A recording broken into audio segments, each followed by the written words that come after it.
Hola, hola mi gente, bienvenidos una vez más a Más allá del miedo. Hoy tengo una invitada especial desde los Estados Unidos. Ella es una Sensei budista. Ella es Wendy Shinyo Haylett. Hoy vamos a tener una entrevista en inglés, pero no se preocupen, todo va a estar subtitulado.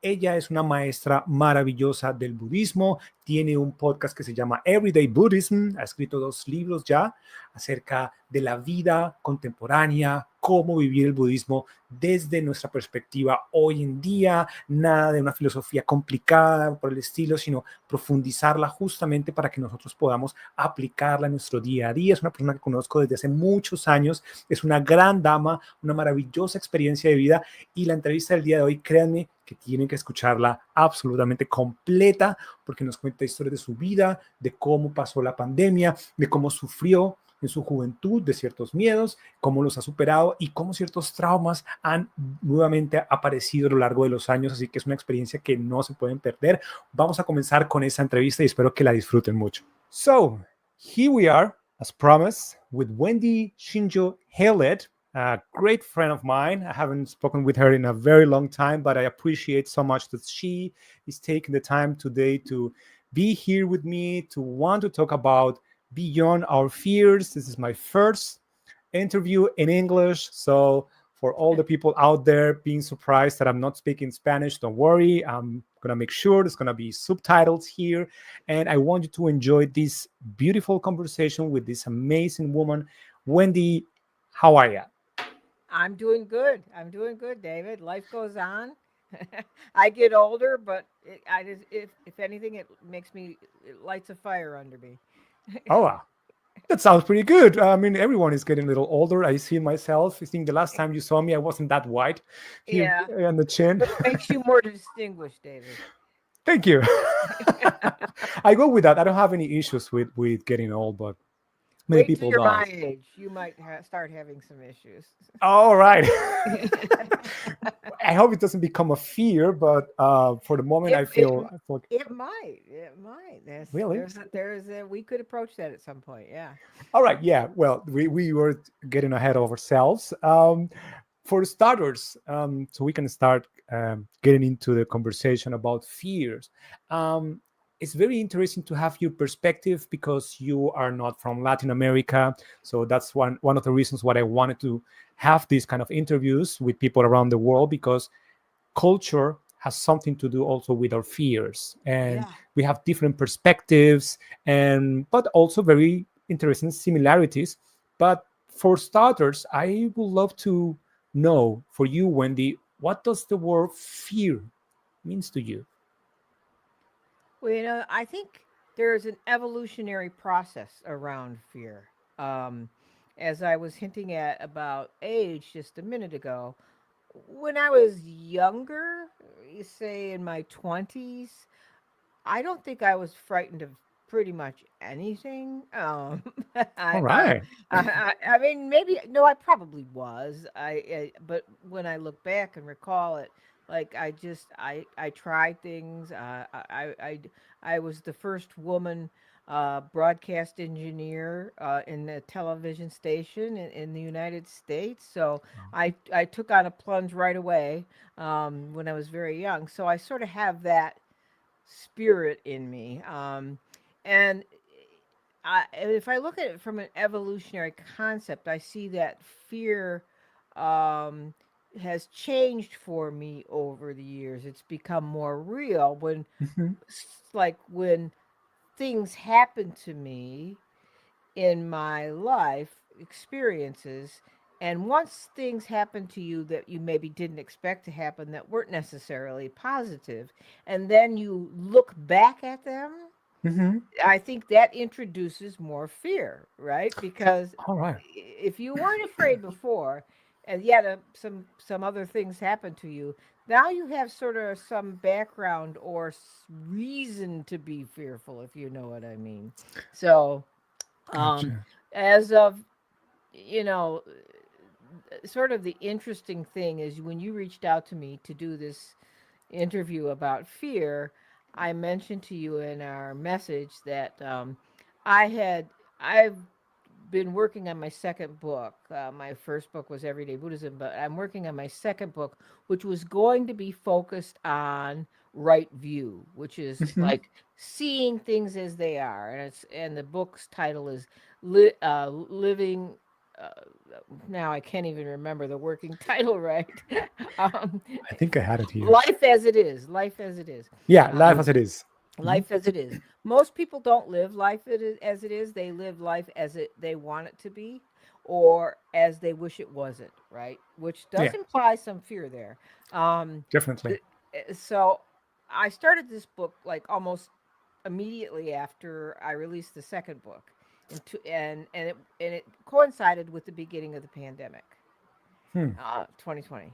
Um, I have autoimmune disease, systemic lupus, and my doctors told me that and I was also older. I was a senior. I still am a senior, just an older senior. But is the doctor said that I would be very vulnerable to that disease, and that I Hmm. ought to be careful, mask up, stay away from people whenever possible. And I did that. And unfortunately, it initiated a trauma in me, to the point that that's how I stayed for pretty much 5 years, isolating myself, keeping myself in a mask. Now, if you compare that to the person I just mentioned in my 20s, entirely different thing. Entirely different thing. And so it imprisoned me. And so now when I look at fear in writing this book, I started writing this book and couldn't write it. And then all of a sudden, I had an episode in uh, December of this past year, where I slipped on the ice in our driveway and Oh, fell and broke my arm in two places. And I was laying on the ice for some time before anybody knew I was out there. no way. Yeah, and I was right in front. I was right in front of my house, but my Jeez. partner didn't hear me because the windows were closed, the furnace was on, um, Oh, and wow. I couldn't reach my phone because my arm was broken and over my head, and so speaking of fear, that was a fearful moment. But the thing was, is that it initiated shock, and I started having a shock, and I was also dehydrated from all that screaming to get somebody to notice me. They finally did. The paramedics came. I went to the emergency room. Blah blah blah. But when they let me out of the emergency room and I was back home, I passed out cold within about an hour. Oh Um, boy. back to the hospital. They're trying to find out what made me pass out. They did heart monitoring overnight, let me out the next morning. I passed out again as soon as I got home. They attributed it to, long story short, they attributed it to shock and dehydration. It's called syncope, Hmm. and what can happen is if you have shock or any kind of shock to your system, your vagus nerve can cause your heart and blood vessels to constrict and lower your blood pressure. It's not it's not like anything wrong with you. It's the event that happened that initiated that from happening. They couldn't find anything wrong. But Okay. what the great thing about this story is, and this is why I started writing the second book, was I had the biggest boogeyman fear you could ever have, that because of this trauma around getting COVID, I was afraid. I told my friends, I told my family, I said, the worst possible thing that could happen to me is that I would find myself in the hospital during the holidays when the virus was at its peak. And guess what? I found myself in the hospital during the Hmm. holidays. And I call that grace. I call that, it's a hard grace, but so I was in there for the first night, maybe two nights, off and on. The second night wearing a mask. Then it was like I was so uncomfortable with my arm, them trying to test my heart all the time. Plus, my neighbor in the first syncope episode gave me CPR and broke my ribs. So my ribs on my left were broken, my arm was broken. So I said to myself, this is stupid. I am as uncomfortable as anybody could be right now. I'm taking this mask off, and what will be will be. I have never put on the mask again. I never got sick. People were coughing all around me. People Oh boy. never got sick. I came home. So I wrote the book. I'm writing the book. I'm releasing it as a Substack serial book. I'm working on chapter 9 now for release. But the thing about it is, it's all about how the fear was delusion. Mhm. From a Buddhist perspective, we are wise at our core. Okay. We have a natural perfection, but it's covered up by delusion, all kinds of delusions. Delusions that somebody's the enemy, delusions that I can't do it, delusions, whatever. I was in a delusion that was initiated by some traumatic response during the pandemic. And I see that that was a delusion. And so the word fear means to me now more than anything is be careful what you're frightened of because it's probably delusionary. Yeah. Well, that's a very good way to put it because most of our fears are non-existent. I mean, in outside, but inside, It's and that is what is causing us the the biggest problems in our lives. Um, and there is something that I find quite interesting in your story, and is that you are, I guess, the first person telling me that when you were younger, you have less fears than now, because everyone loves to talk about, yeah, I was like that, I was so fearful, I have so many issues, and right now I'm changing.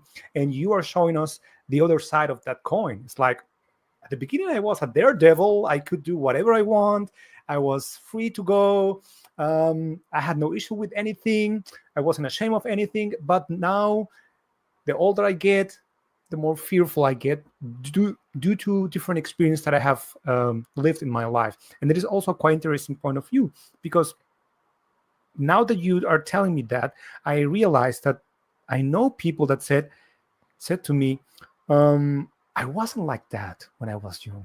I wasn't like this. I don't know why now I'm afraid of flying. I love flying, but by now I'm afraid of flying.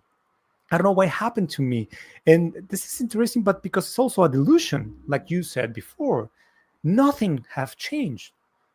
And right. flying right now is, well, is safer than about, let's say, 40 years or something like that. Right now it's getting a little fussy, but still, I mean, um, those fears developed during the time, um, based sometimes on experience that we live, but mostly it's because of ideas that we get for somewhere else, does it? Yeah, and but it's even that experience creates a thought or emotion that can either rule you to be fearful. Mm-hmm. Or you could make friends with it and say, okay, there you are. I see you, but I'm going to keep going anyway. Right? You I could, think that's the challenge for many people. I mean, for most of the people, that okay, I see my fear, but how the hell do I become friends with that? It's killing me. well, I think that's one of the beauty of meditation practice, Mm-hmm. one of the beauties, or Buddhist practice in general, but specifically meditation practice. Until you know by looking what's going on inside of you, guess who rules us? It's not necessarily external circumstances. It's our thoughts about the external circumstances. It's True. our emotions about the external circumstances. So Mm-hmm. consequently, we're dragged around by our nose based on these things. But if we sat in meditation and felt those things come up, we could get to know and say, well, where did that come from? And the thing that I've always done this, but boy, more now than ever, was I have to ask myself, is this true? Is this real? If you ask yourself that, half the time, the things that you think you need to do or need to say or need to be fearful of is made up by your mind. True. But we are so detached from our own feelings and our own thoughts that we just let them govern our day-to-day life. Yeah, And we're ruled what by you're it. saying, through meditation, we can actually make this pause and ask that question. So, is this actually true? Is this actually true? Or am I just inventing a whole world in my head, and this is actually destroying my opportunities or make me fearful for something that I shouldn't be fearful of? Um, but in your case specifically, and this is also quite interesting, if you look through your life Mhm. and you do a checkout, what has been your most significant fear, and how does it show up? Well, I'm so poisoned by this most recent experience, so I'm trying to separate it out Yeah, from the exactly. rest of my Beyond that huge experience, yeah, yeah, something yeah. that might had accompany you for a long time in your life. Maybe it's already gone for many years, but something that actually bothers you for for a while. Like I told you, I was a brave person, pretty much. I did things that I never thought I could do. I would be fearful of accomplishing things, but I would want to accomplish them, so I would do them. I never Okay. let the fear stop me, though. I never let the fear stop me. Like when I was fearful of, I was a coach for a long time. That's how we got to know each other, um, and. Uh, and I had done that for many, many years after I left broadcasting because of my illness, systemic lupus. So I needed to get out of that.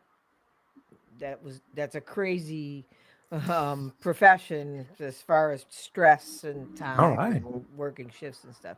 So I took a lot of certifications in career coaching, behavioral coaching, and that's how we got to know each other.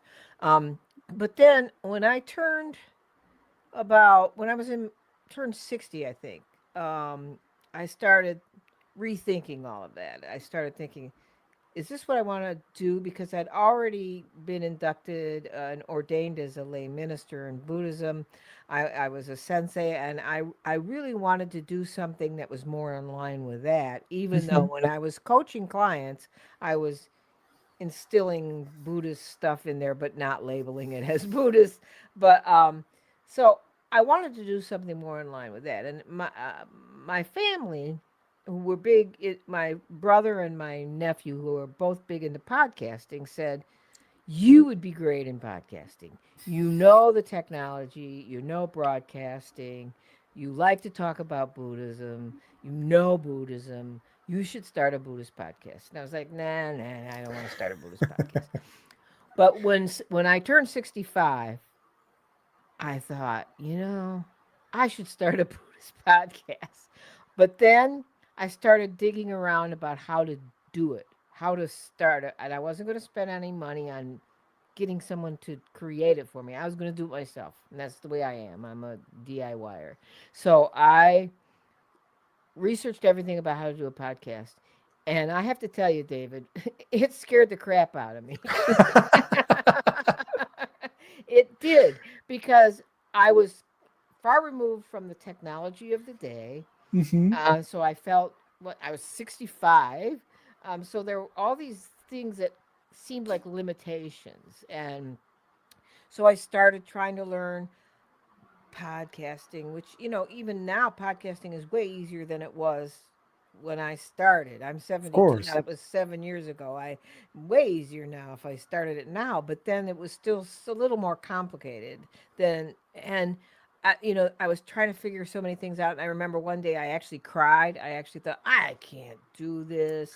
Well, who am I kidding? And then that fear, I have to tell you, was like if you know the story of the Buddha being tempted by Mara, or Jesus Christ being Mhm. tempted by By the devil in the by the desert. devil in Gethsemane. I mean, it's like if you know that story, that's how it was.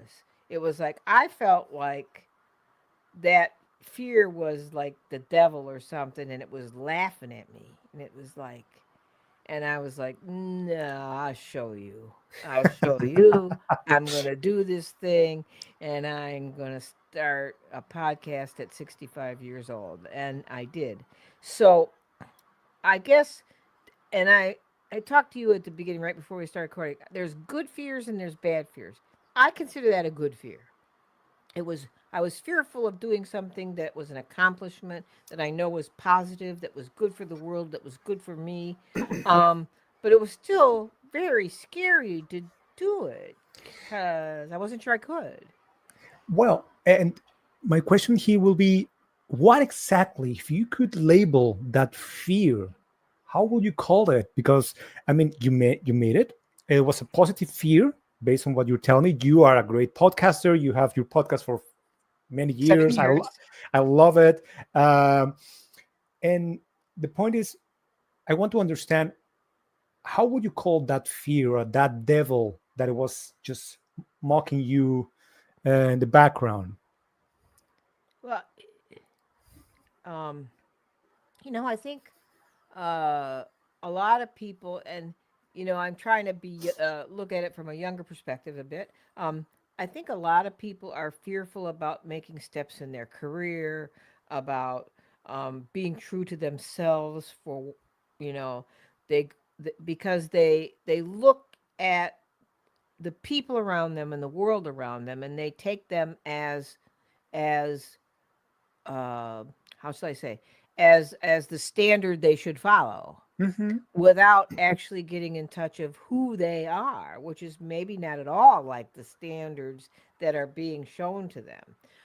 So the label I would have on that is a if you can use the word if there could be a positive temptation. We think of the word temptation as succumbing to the desire to eat too many pretzels, to have a few drinks too many, to binge out on Netflix or whatever. Those temptations are not necessarily positive. They're Hmm. part of our human nature, but they're not necessarily positive. But there are temptations that I think all people, and especially young people, I think need to understand this. Those temptations arise in your mind for a reason. Hmm. You can put them aside and say, "Nah, I'm not ready for this. I shouldn't do this. I'm not I'm not the type of person that would succeed at this." And then they don't do it. They just don't do it. So I guess that's how I would label it. I don't know. Does that answer your question? I mean, if from what I heard, I would say it is a mixture between feeling that one is not good enough, Yeah, exactly. fear of comparison, maybe, Yeah. and of course, because of that, fear of failure. And also, the opposite. There's a bookend to fear of failure, fear of achieving, Yeah, exactly. because achievement with it comes with it a whole bunch of stuff. Like if then you're not like your normal self anymore. Like if you're I'm not saying like I'm famous or anything, but I have a popular podcast, and with it Of course. comes some responsibilities. People email me all the time, and I get authors like send their publicity agents sending me all these books, and they want me to read them so that they can be on my podcast. And man, Wow. the responsibilities go like that. Yeah. Yeah. So that's a Definitely. fear of achievement, And there are moments where I say, what have I gotten myself into? Am I able to do that? Am I That, yeah, capable? Am I yeah, also what I can also heard is the imposter syndrome that yeah. might show up. I don't know if it's your case, but it's also something that might happen when you have fear of success. That you say, what happened if they realize that I'm not as good as they think, or something like that? I don't know. I don't really have that now because I think I've gone past that. I do remember having that. I had that a lot when I first started imposter. I'll tell you the little story about the imposter syndrome. When I my first podcast, okay, I started listening in like practicing to be a podcaster, like doing my research. I started listening to what Buddhist podcasts were out there. All There right. weren't a lot, and most of them were by really well-known monks and teachers and stuff, and some of them were based on books by ex-monks and nuns like Pema Chodron and this and that. And every one of them talked like this. Oh, they're so sweet. This is how it is. Just breathe. And I thought, that isn't me. Who do I think I am? So I would guess I Gotcha. would have the imposter system. Yeah, gotcha. So I'm not fitting here because I'm not like that. I don't speak No, like I'm a them. boisterous person. I'm a talker. Yeah, well, but I think that's one of the reasons why your podcast is so popular and so people connect so much, because it's not this I'm cool, I'm one with the universe, but more Yeah, like, yeah, okay, yeah. we're still in this earth, in these three dimensions, and we can manage to practice it, but in a more Everyday way. everyday way, everyday Buddhism. Yeah, Yeah. of course. So I love it. I like that a lot. But yeah, well, as you can see, we can have many different fears and different moments. Wendy's telling us, of course, she had that at the beginning, but those fears actually shift from am I an imposter to okay, I'm being successful, am I able to manage all of this stuff? So it is a continuous process. And since this is a continuous process, how do you usually deal with your fears when they appear? Um, I would, again, evolutionary. When I was younger, it was a different story. I would give in to them a little more. Right now, I sort of challenge them through meditation and making friends with them. Thich Nhat Hanh says you make friends with your fear, you make friends with your anger, you make friends with your all of those negative emotions. He says you should meditate and visualize them as either a little child that you have to take care of, and you gently stroke and say, "Oh, it's okay, honey. It's okay." Because we all have them. So for us to deny these emotions or fight with them Mm. is not living life as it is. It's unrealistic to think that somehow I would never have a fear or somehow I wouldn't be angry. Even the Buddha said he was angry even after he was enlightened, but he said it didn't last long. Mm. Okay. In one of the famous sutras, in the Heart Sutra, he said it's there for enlightened Buddhas, but it doesn't last long. So, what I do when I deal with fear that starts nagging at me, I meditate more. And instead of trying to get peaceful, I think people try too hard to get peaceful. Mhm. It's highly overrated to be peaceful. You know what I mean? You can't get peaceful by like like plastering peace on you. You have to get peace to come out of you by Mhm. looking at your fear and your anger. And so I might elevate my meditation game when I'm dealing with stuff like that. I normally I try to play devil's advocate in this kind of podcast, and I hear in the background the voices of the people that are actually watching Yes, this talk interview, to me about them. Yes. and I a couple of them are just screaming to me right now, asking, so how the hell should I just sit and meditate when I feel that, I don't know, my life is just When you're falling jumping out apart? of your skin, how do you meditate? Yeah, Yeah. how do if I feel that my stomach is hurting, or I feel my neck is painful, but because I have so much stress, because I'm fearful that I'm gonna lose my job, or I'm gonna lose my partner. In those moments, when someone listens to someone saying, yeah, just meditate, they get Uh-huh. like allergic to that, you know what I Oh, mean? absolutely. I And agree. so I would love to hear from you,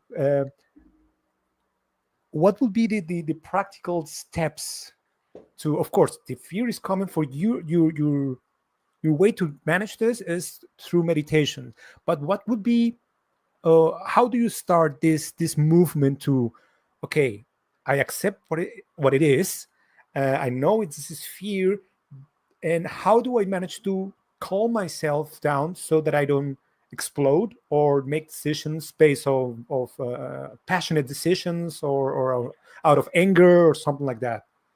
Yeah, it's a great question, and I'm sure your listeners are screaming it. Sometimes I do my podcast, and I can hear my listeners say, "Oh, come on." Yeah, exactly. Are you kidding me? I'm not Yeah, yeah, doing that. yeah. I hear that too. I know what you're talking about. But it's like, okay, if meditation isn't like really built into your daily rituals, one thing that people generally don't do is sit still for a minute, 2 minutes. Get in touch with your body. You know, we are so disembodied as a culture. I don't think the Latin culture is disembodied, I have to say. As- I mean, if it, not as much as we waspy people are, I think Hmm. we're pretty disembodied. Do you know what I mean? It's like Yeah, yeah.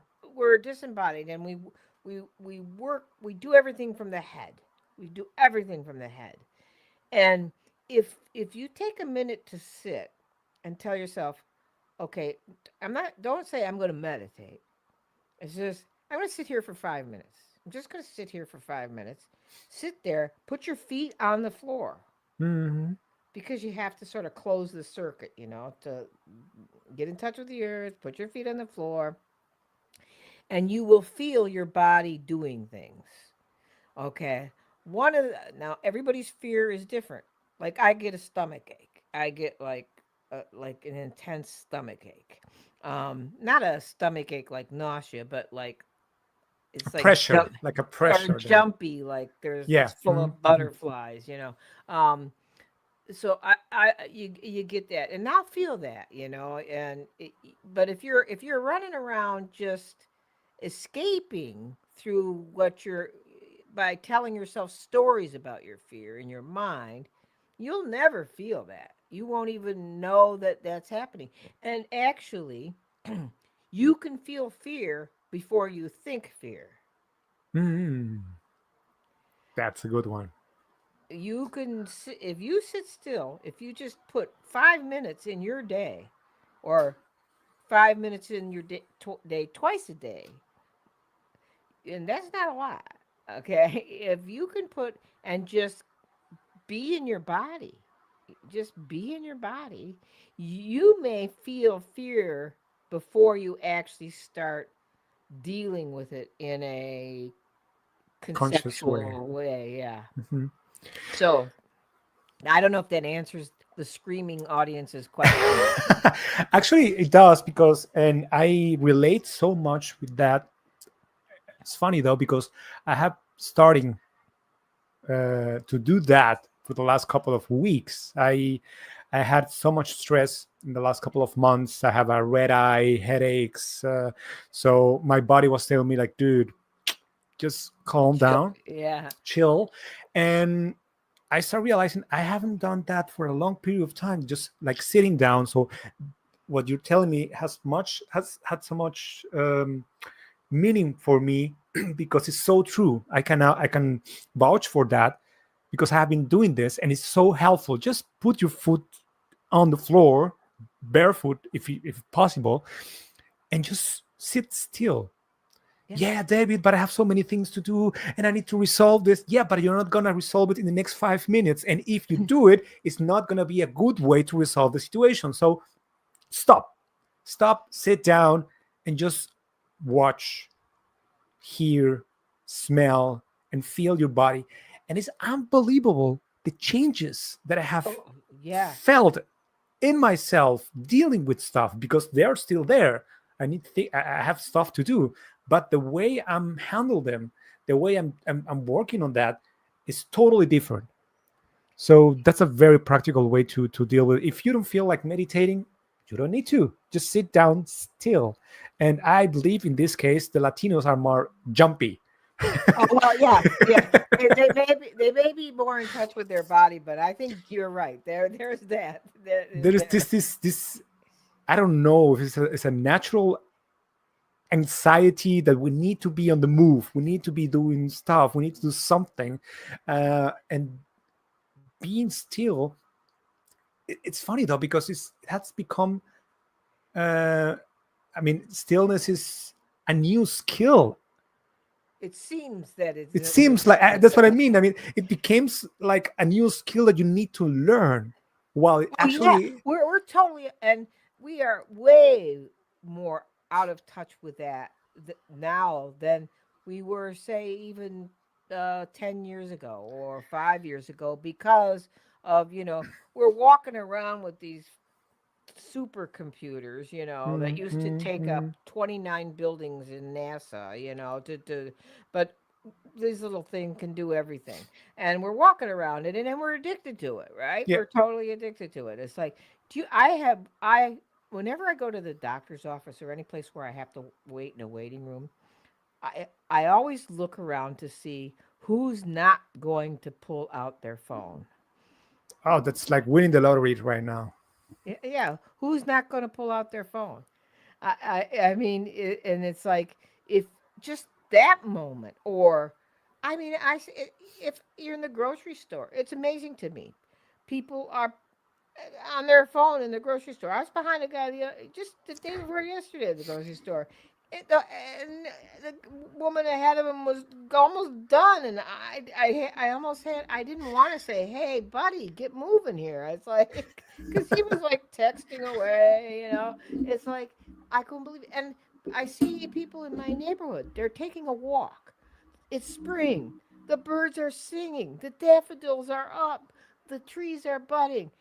They're like this, walking, Yeah. walking on the street, walking. It's like, so no, I don't think we know how to sit still anymore. No. Guilty as charged. I mean, I am one of those people that I always say it's because of my job, but sometimes it's just because It's I just feel because, like. well, it's okay because it's in a very addictive thing. It's meant to be that way, and that's why it Sadly, yeah. works. Yeah, absolutely. But yeah, I mean, this is something extremely important. Stillness. Just a moment without any kind of input from screen or even music or anything. Just what it is. Once again, connecting with your book, what it is. What is actually right now in my life, really?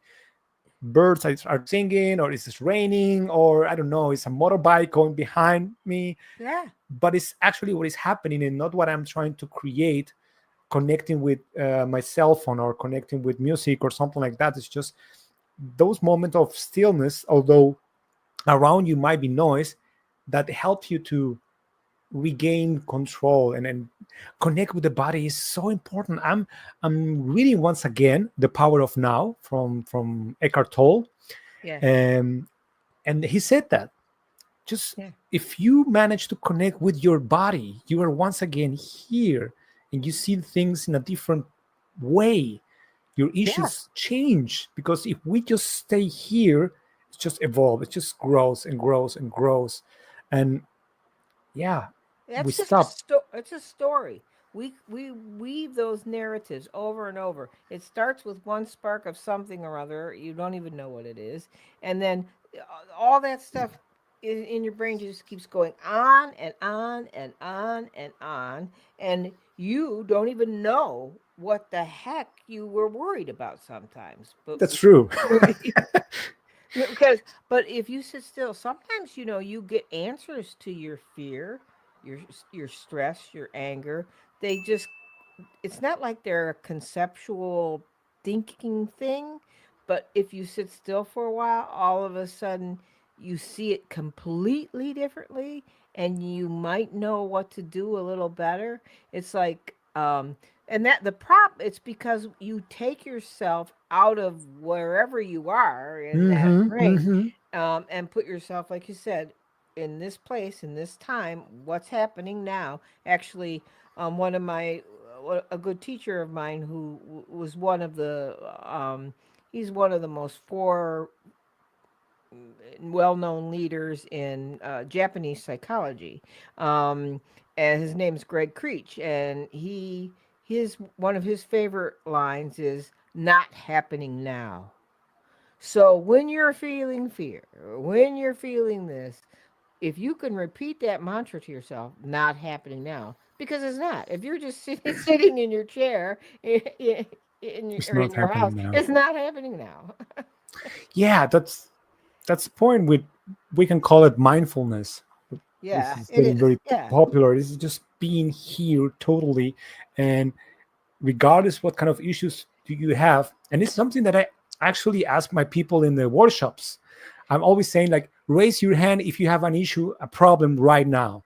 And almost everyone goes like, raise their hands. And I say, really, right now? yeah, And they go like, yes. oh, well, no. And I say, see, That's that's it. the issue. That's it. Where That's is your exactly mind? right.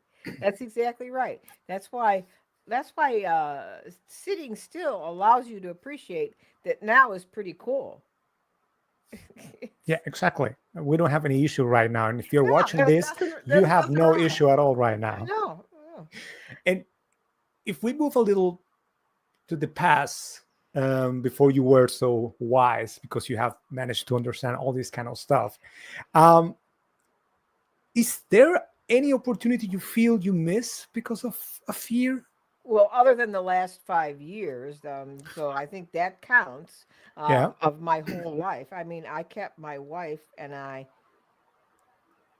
prisoners of our own home. We Mm, didn't see people. We didn't allow people in our house. that's quite challenging. Yeah, I mean, it's very sad, and I regret it. But yet, if a doctor tells you your lab work says this, and you believe that, then you act accordingly. Yeah. Even though now I say I don't I'm not. I mean, some my doctor may tell me, well, your lab says this. I say, well, maybe that will happen, maybe not. I'm not going to change my life. I mean, to a point, I'm not going to be ridiculous, but to a point, I'm not. You have to like rethink things, but some opportunities.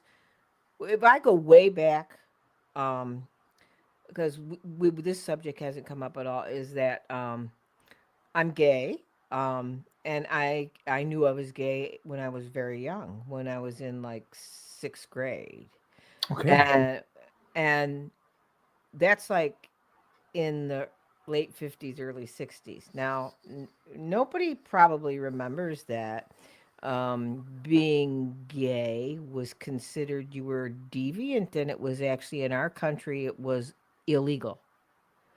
Um, uh, and of course, parents and authority figures responded accordingly, right? Hmm. um so I think I missed a lot of opportunities by hiding the nature of who I was to be who I thought I had to be. Now, that's not anything anyone in the LGBTQ plus community today would even understand. They've never had to Sure. deal with that. Now, they've had to deal with some fears, especially more recently, Sure. due to the nature of things in our country right now. But I know I missed a lot of things about being not being who I was, but I really didn't have much of a chance or choice to do that because of the culture. But to expand that out, um, I had a lot of trauma around that as I got older, and didn't really realize I had that trauma until the pandemic hit. All And right. yeah, I had I thought I dealt with everything. It's like, oh, well, that was then. I'm cool. I'm cool that my mother did that to me when I was young. She didn't do anything bad. She was just protecting me from being gay, right? Mm. By separating me from my best friend, and telling the teacher because she found something I wrote in a diary. And so, but you know, I you know, if I was a mother at that time, I probably might have done the same thing. I can't say that I wouldn't have, and she was just trying to protect me. Um, but so I had that trauma, and then I had other trauma when I was in college, where I was rejected by my roommate, who I told that I was gay, and then she went to the resident assistant and had me kicked out of her room. And then Hmm. they put me in a group dormitory room with a bunch of jocks, athletes, because they thought that wasn't me. I was a Hmm. more of a brainy kid. I wasn't a jock.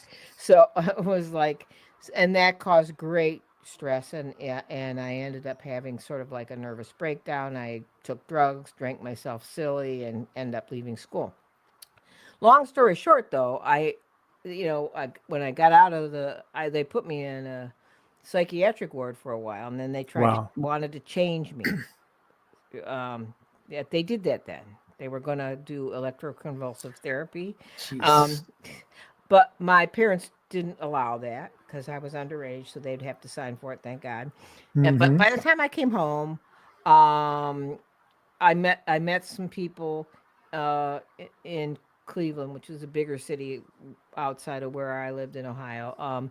And I left home because I just felt totally like nobody got me, and so I left home a little too early, and it ended up with this in a relationship with this woman who was um, abusive to me, not physically, but mentally, because she was older, and I was a vulnerable kid then. I was just very vulnerable, and so all of that stuff led to, because it was one trauma after another around that issue, right? But Sure. I kept recovering because I'm a tough cookie, and I kept accomplishing things, and I said, well, I'll show you, I'll be this, and I'll show you, and I'll be that. And then when the pandemic hit, and I felt again pushed away from the everybody Gotcha. else, Hmm. all that trauma washed over me, and I had a complete PTSD breakdown. I did not know I was having a PTSD breakdown because here I was, this meditation teacher, this Buddhist teacher, and I thought, what's going on with me? Why can't I stop this feeling? Why am I angry? Why am I this? Why am I that? And I went to Wow. Yeah. I went to a counselor, and she said, well, you overcompensated for all that and didn't even know you were going through it. Now you're living it again. Sure. So Wow.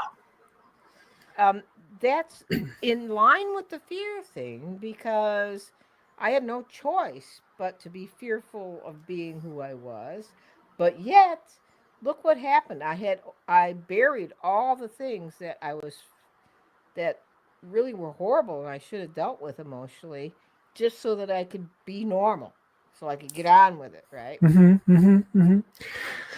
I don't know. I went off on a tangent there, but No way. I mean, this is this is just a wake-up call for all the people that are watching this right now, because you have no idea what kind of things you are hiding or ignoring, or sometimes we fool ourselves saying that, okay, yeah, I have already deal with that. But did you really? Have you really? yeah, And you need to put that on a test. You need to test that idea that you have, that you managed to overcome that, and to check, is it really over? Have I healed, or is there something that I still need to check out? Because sometimes you can manage to do that if you go inside yourself, if you don't ignore it, or life shows you once again, many years later, so like, you know what, there is something still here. yeah, Yeah, which is not bad. It's not something that we need to feel bad about ourselves, like, I'm a sensei and I'm a specialist in Buddhism, and I haven't done this. Well, you can actually try to think that way, or say, okay, now is to the time deal to with it. deal with it. I had no clue, because we're all humans. We can have the knowledge, we can practice so many different things, but sometimes our past catch up with us, Right. and now is the time. And it's a great example that we are still a work in progress, and I think it's going to be to the end of our life. And That also, it tells you that maybe some of the fears you had when you were younger, or some of the emotions you dealt with you when you were younger, are not necessarily gone. hmm, And sometimes it's like life is like a circular staircase, you know. As you go up and around, you just get another perspective out of it again. And then you go up and around, and eventually you're up high enough that you're kind of beyond it. But it doesn't mean you're totally beyond it most of the time, because you're just looking at it differently. or you put it on the side. But the thing though is, Yeah, bury those it. kind Yeah, of those kind of things are with you. They will accompany you. It doesn't matter where you go. yeah, They are there. You don't see them. You think they are not there, but sometimes they just pop up once again, and now you have to deal with it. And that was yeah, a yeah. great That's example. a compartment. Compartmentalization is what it's called, I think. Yeah, It's like you just put it in I'm a great compartmentalizer. It's- but it's not necessarily psychologically healthy to do that. It's best to deal with things as they are coming up for you. But it's very hard to check in with that. It's like, and there's another tool that I use is journaling. I journal. hmm You a lot of times that stuff will sneak out if you're journaling, because yeah, it's that's like, true. where did that come from? I didn't wasn't going to write that. That's another like therapeutic technique, to address fear or anything else. Absolutely, so helpful, because, like you said, the mind has to pace itself down to the movement of your hand, and Yes, in those moments, exactly. certain ideas just pop up. You have the speed is so slow that your mind show you, okay, there is something here that I wasn't aware of. But because we are thinking all the time so fast, Yeah, we just skip those kind of things. But when you put it down and you start journaling, they pop out, like you they said. do. Which is why when anybody asks me about journaling, I say don't use the computer. No, Right, no. right, Write it right. down. It's so important that you put your hand down and start like writing. Otherwise, you're gonna skip it once again, and the therapeutical um,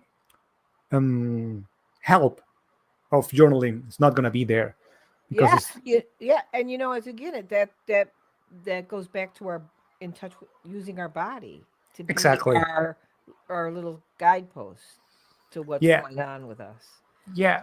I mean, it's wow. It's so deep what we have spoken today, because it show you that your traumas can also catch up with you many years No, we're afterwards. talking. Yeah, we're talking like what? It's like over 60 years. Couple of decades. So Yeah, please, everyone, be aware of the things that you think that you have already managed to overcome. If that's the case, good for you. But do you really? Check yeah. again. Check again. Doesn't matter. Just go again. Yeah, but I don't feel like it was a terrible time. It doesn't feel good. In that case, if you That's think that way, that's a hint that you haven't managed to overcome that, and that's even a bigger reason why you need to go back, track that out, and work on that. brilliant, brilliant, David. That's it. It's like I don't want to do that because I feel crappy when I do that. It's like, well, then that means you got to do that, right? That's exactly why Exactly you what you got to need to do do that. it. You got to do that because if it feels that crappy, something's going on. Yeah, it's really true. And another thing about fear is I don't think to get back to your subject. One other thing I thought of a while ago and I didn't bring up. I don't think fears ever go away particularly. If you True. Grew up like fear being, having the imposter syndrome, or if you grew up, there's always going to be a bit of that in you, and if you might have accomplished some things and thought you got it behind you, oh, it'll show up again. It will show up again. Absolutely. Yep, It yep, yep. I know it. oh, I know that it's pretty like well. if you're an angry person, same thing. You may think, "Oh, I got my anger under control," but something might pop you off again. Life's gonna test you. If you said that, believe me, life is gonna test you. Oh, Until the, exactly. I just finished recording a podcast with the poet James Cruz, and we were talking about my situation of facing my biggest fear of being in a hospital over the holidays, and I called it grace. And he said, "Yeah," he said, I've been thinking about this. I'm going to write a book someday called Rough Grace because there's nothing ooh, pretty about grace." ooh, that's so true. Yeah. That's actually true. Wow. And that makes you more conscious about the things that you have done in your life, the things that you have achieved, the way you get grace in your life. And in your life, precisely, what have you learned about yourself through your experience with fear?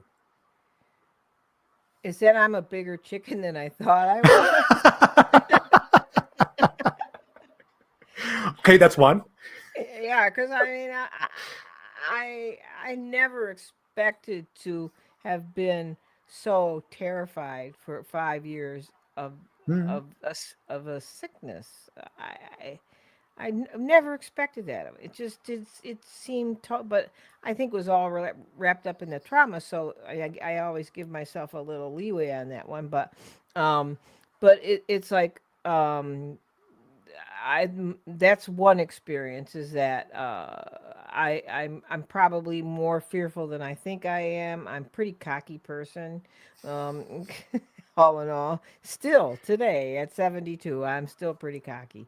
But it's like so I don't think of myself as a fearful person. Mhm. But but one other thing I would say about what I've learned about myself through fear is that um I some of my fears are very, how should I say, pedestrian. Mhm. Um, Not the biggies. I'll go after the biggies. I'm not scared to go after the biggies, like starting a podcast, writing a book, being a first female engineer, and this and that and this and that. Uh, those things didn't scare me as much as some of the little silly things. Like Mm. I am frightened to fly. All You right. mentioned I've always been frightened to fly. My brother is a private pilot, and he says you are more likely to kill yourself going to the grocery store than getting on a plane. And he makes fun of me. But it's like sometimes it's those little things that can hang you up, not Mhm. always the big things. For me, I think most Fair people enough. may be entirely different, but for me it's the little things. And as I got older, and this probably doesn't apply to your audience who's not old, but as you get older, this is a warning. Once something happens to you, like you fall and you break your arm when you're this age and you're in the hospital, you start feeling more vulnerable because you realize your body is not Mm. always, it's not the way it was. And so there, you can fall into the trap of feeling very vulnerable and scared of everything, or you can just go back to being the self you feel like you are inside. Mhm. So, but that's probably not applicable to your younger I audience. wouldn't say that. I mean, most of my audience are women between 37 to 50. So, So yeah, okay. Well, so the fear of getting older it starts getting in your head when you're in your 50s, right? Well, well, I I'm don't not. know. You don't I'm know not that. there. I'm not there You yet. don't know that. Yeah, But no, I get you. I get you because I start being more mindful about my health, about my body, about taking care of it. Because if I don't take care of it of myself, who is gonna? I mean, I don't Right. have children who are gonna take care of me. It's not something that I planned. So I need to be more responsible with things that I do with my body. I'm working on that, not perfectly, but um, yeah. I mean, I'm not afraid right now, but I need to be more mindful how I'm going to do with my body so that I can actually uh, grow old healthier. I don't know. Yeah, So, exactly. Exactly. but yeah.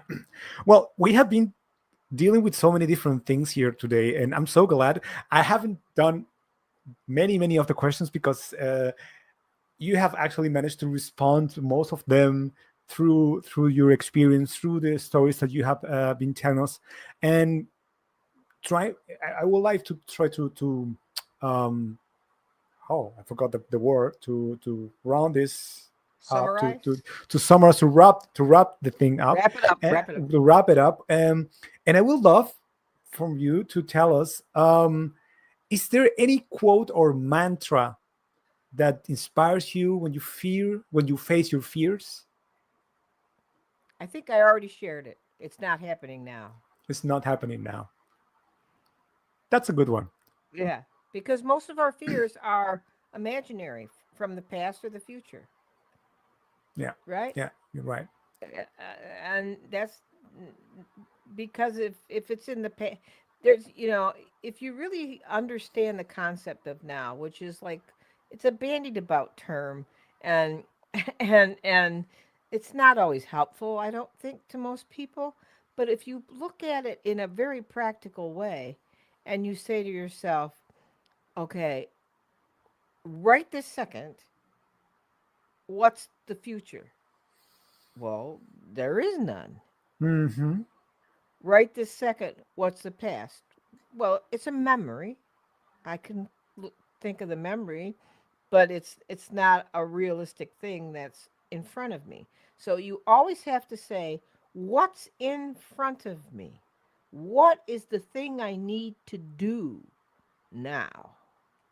And Right. that's And that's the way you manage your fears. That's the way you manage to let go of so many different thoughts that actually are not helpful because the future is totally unknown. The past, like you said, is already gone.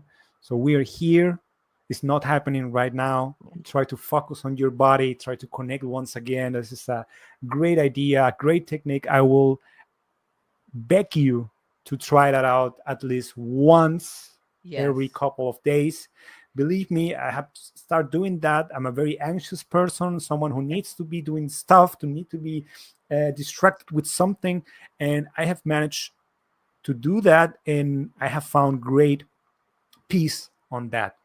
It doesn't last for a whole day or something like that, but those 5 minutes helped me to see the things in a very different way. And of course, like Wendy told us today with her experiences, check out, have you managed to overcome your fears? Have you managed to overcome your traumas? If you feel comfortable saying yes, and you don't have you're not afraid to look back and once again talk about it, then it's great. But if you don't feel comfortable, maybe there is something that you need to check out. Yeah. Wendy, thank you thank you so much for this conversation. I loved it. I really appreciate that you took the time to be here with me.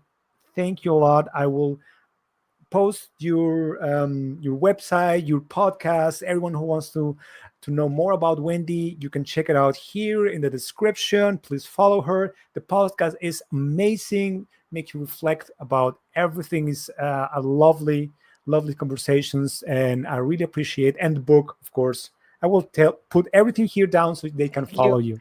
I don't know, Thank you. Wendy. You Thank want to you, say something David. else? And I miss you, so we should catch up. Definitely. I love to that. Thank you to everyone. If you like it, what we have done here, please let me know. If you have any questions for Wendy, just put it down below. I will send them to her. I will write you back so that we can keep doing this. And thank you once again, and see you next time. Goodbye. Bye.